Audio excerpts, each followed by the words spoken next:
Planning to travel to Indonesia? Here is how the Indonesia E-Visa application process works.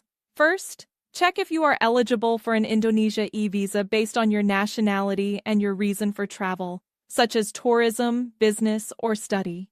Next, prepare your documents.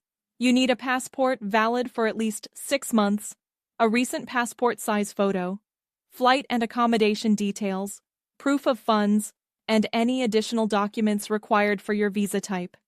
Then, fill out the online application form. Enter your personal and travel details carefully and upload all required documents. After that, pay the e-visa fee online and make sure the payment is completed successfully. Once done, submit your application. You will receive a confirmation email with a tracking number. Use this number to track your application status online. When approved, your e-visa will be sent to your email. Print it and carry it with you when traveling to Indonesia.